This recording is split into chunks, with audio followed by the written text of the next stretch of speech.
عاملين ايه؟ يا رب تكونوا بخير. النهارده اكلتنا حلوه جدا.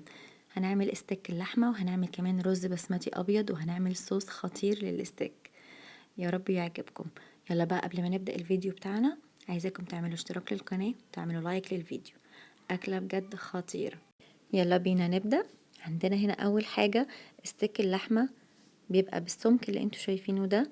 واول حاجه احنا غسلته كويس بميه وملح، غسله سريعه جدا، مش هننقعه طبعا في الميه، شطفه سريعه خالص. وهنشفه زي ما انتوا شايفينه بمناديل المطبخ، لان انا مش عايزه يكون فيه اي سوائل، عشان لما نيجي نسويه على النار ما ينزلش معايا اي ميه خالص. هنشفه كويس من الجنبين كده بالمناديل. وقطعه الدهون اللي بتبقى في الجنب دي بتبقى حلوه جدا اثناء التسويه. لو مش حابين الدهون ممكن تستغنوا عنها بس بعد التسوية، لان هي بتدي تيست حلو جدا للستيك، فما تستغنوش عنها.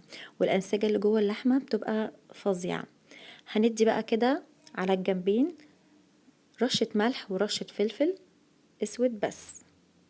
الستيك مش بيبقى عايز اي نكهات تانية، هو بس ملح وفلفل على الجنبين بالطريقة دي. تمام. هتأكد كويس جدا ان انا رشيت في كل جزء منه ملح وفلفل، عشان خلاص هي دي التتبيلة بتاعتنا. تمام. هسيبها بس 10 دقايق كده، وبعد كده هحضر عندنا الصينية اللي احنا هشوح فيها الستيك. رشة زيت بس كده، معلقتين زيت كبار ومعلقتين زبدة كبار. الزبدة هي الراعي الأساسي بتاعنا للأكلة النهاردة. تمام. هنزل بقى بالستيك كده، لازم تكون اتأكدنا ان الزيت مع الزبدة سخنوا كويس جدا عشان اصدم اللحمة بتاعتي. هوسع كده ليهم بس، مش هقلبهم غير لما يدوا لون بالشكل ده. طبعا النار متوسطة. الريحة خطيرة. هحطهم بقى كده بالعرض عشان ادي مساحة. تمام. هضيف بقى هنا النكهات اللي هحطها مع الزبدة. عندنا 6 فصوص توم، وعندنا روزماري وزعتر، معلقة صغيرة من كل حاجة. الزعتر والروزماري صحاح كده زي ما انتوا شايفينهم، مش بودر خالص، انا مش عايزاهم بودر. دول هيدوا تيست فظيع جدا مع اللحمة، هتبقى حلوة جدا. هقلبهم بقى كده، يعني كل دقيقتين هقلبهم على الجنب التاني. تقريبا اخدوا لحد المنظر اللي انتوا شايفينه ده نص ساعة وانا بقلب فيهم. وهديت النار عليهم بس 5 دقايق كده، لان انا بحب اللحمة بالذات ان هي يكون سواها كويس جدا. لو مش بتحبوها ويل دان ممكن تطفوا عليها من قبل كده كمان. شايفين الريحة بجد فظيعة، وممكن تستغنوا عن الرز او المكرونة اللي هتعملوها جنبها وتحطوها في ساندوتش كده لحمة مشوية خطيرة. بجد احسن بكتير من اللي بتجيبوها من بره. عندنا بقى في نفس الصينية اللي احنا استخدمناها هنحط معلقتين زبدة وبصلاية متوسطة مبشورة كده او متقطعة صغير جدا. تمام. في نفس الصينية عشان هنعمل الصوص الخطير اللي احنا هنحطه على اللحمة. هنكرمل بس كده البصلة، يعني لما لونها يصفر شوية. حطينا معلقة صغيرة ملح ومعلقة صغيرة فلفل اسود. هقلب، هفضل اشوح فيها كده واقلب فيها كويس. ممكن لو بتحبوا المشروم تضيفوا في الخطوة دي مشروم، بس انا مش بحبه. هيبقى حلو جدا. لو انتوا بتحبوه هيبقى تحفة. حطينا معلقتين كبار دقيق، معلقتين كبار ممسوحين. تمام. هقلب بقى كده الزبدة مع البصل مع الدقيق. تمام. لحد بس يعني دقيقة كده، اقلبه دقيقة او دقيقتين لحد ما يوصل معايا للون اللي انتوا شايفينه ده، اللون الجولد الذهبي ده. هنزل بنص مكعب مرقة. تمام. هسيحها كده مع الصوص اللي احنا عملناه. هنزل بقى بمية، كوبايتين مية، كوبايتين 3 مية سخنة. هقلبهم كويس جدا بقى كده.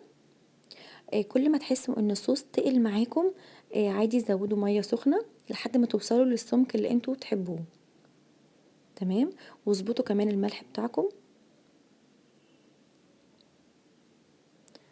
تمام. اخر بقى حاجه هنحطها، لو تفتكروا الزبادي اليوناني استخدمته معاكم قبل كده، هحط معلقه صغيره جدا منه واقلبها بسرعه جدا عشان ما تعملش معايا تكتلات.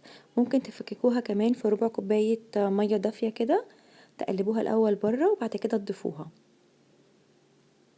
تمام. بس انا عشان حطيت معلقه صغيره فما عملتش الخطوه دي وقلبتها بسرعه جدا. خلاص كده تقريبا الصوص بتاعنا بقى تمام. هنطفي عليه بقى. شايفينه تحفه والريحه خطيره. هنعمل بقى الرز الابيض البسمتي، هيبقى يجنن مع اللحمه المشويه. عندنا هنا معلقتين زبده كبار ومعلقتين زيت كبار، حطينا معلقه صغيره ملح ومعلقه صغيره فلفل اسود، وحطيت نص مكعب مرقه. احنا استخدمنا كده في الأكلة هنا مكعب مرقة، نصه حطيناه مع الصوص ونصه حطيناه مع الرز البسمتي. هنا غسلنا كوباية ونص رز بسمتي، غسلناه كويس جدا وصفيناها من المية. هشوح بقى كده في الرز مع الزبدة مع الزيت، الريحة خطيرة. وحطينا الملح بتاعنا والفلفل الأسود وحطينا نص مكعب المرقة، مرقة كنور حلوة جدا. هقلب فيها كده برضو دقيقتين 3، هشوحهم كده. وهنا عندنا لكل كوباية رز بسمتي كوبايتين مية، وبنستخدم مية سخنة طبعا. انا هنا استخدمت كوباية ونص رز بسمتي، يبقى حطيت 3 كوبايات مية سخنة. اول بقى كده ما يغلي معانا هسيبه كده على النار، نار طبعا متوسطة.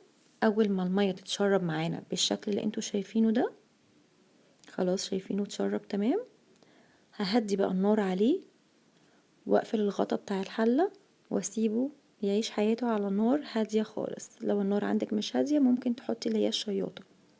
شايفين الرز تمام مفلفل جدا، كان طعمه عظمة. عندنا هنا بقى هنعمل مكسرات عشان نظبط الرز بتاعنا. عندنا معلقتين زبدة صغيرين، يعني معلقة زبدة كبيرة. وهنا المكسرات اللي عندي، اي نوع مكسرات موجود عندكم. وعادي ممكن الخطوة دي ما تعملوهاش لو مش متاح عندكم، عادي جدا. الرز كده كده طعمه تحفة لوحده. خلاص كده حمصنا المكسرات اللي عندنا، هحطها بقى على الرز. انا الرز كنت طافية عليه، هحطه بس كده على الوش وهقفل الغطا عادي وهسيبه يتبخر معاه لان هو لسه الرز كان سخن اصلا يعني. تمام. هنا خلاص هنغرف مع بعض الرز تحفة. هعمله بقى هحطه كده في الطبق ده وهقلبه. لازم نظبط الاكل برضو كده ونحسن من شكله. هنحط بقى كده الستيك بتاعنا بالشكل ده. نسيت اقول لكم كمان، اول ما تطلعوا الستيك من على النار حطوه احفظوه في اي حاجة او غطوه بمناديل مطبخ، ما تسيبوهوش معرض للهواء الا لو هيتاكل في وقتها. ويستحسن ان انتوا تسيبوه يعني دقيقتين برضو كده وتغطوه بمناديل مطبخ او تحفظوه في حاجة فوق بعضه وتحطوهم طبقات فوق بعضه، بيبقى بيدي طعم احسن كمان. هنا بقى حطينا الصوص بالطريقة دي، هقطع بقى مع بعض. عايزة اقول لكم ان هو جوسي من جوه جدا وطعمه تحفة وطيب جدا ومستوي جدا. بجد طعمه ما يفرقش خالص عن الجاهز. جربوها ويا رب يعجبكم. متنسوش تعملوا سبسكرايب ولايك. يلا باي باي.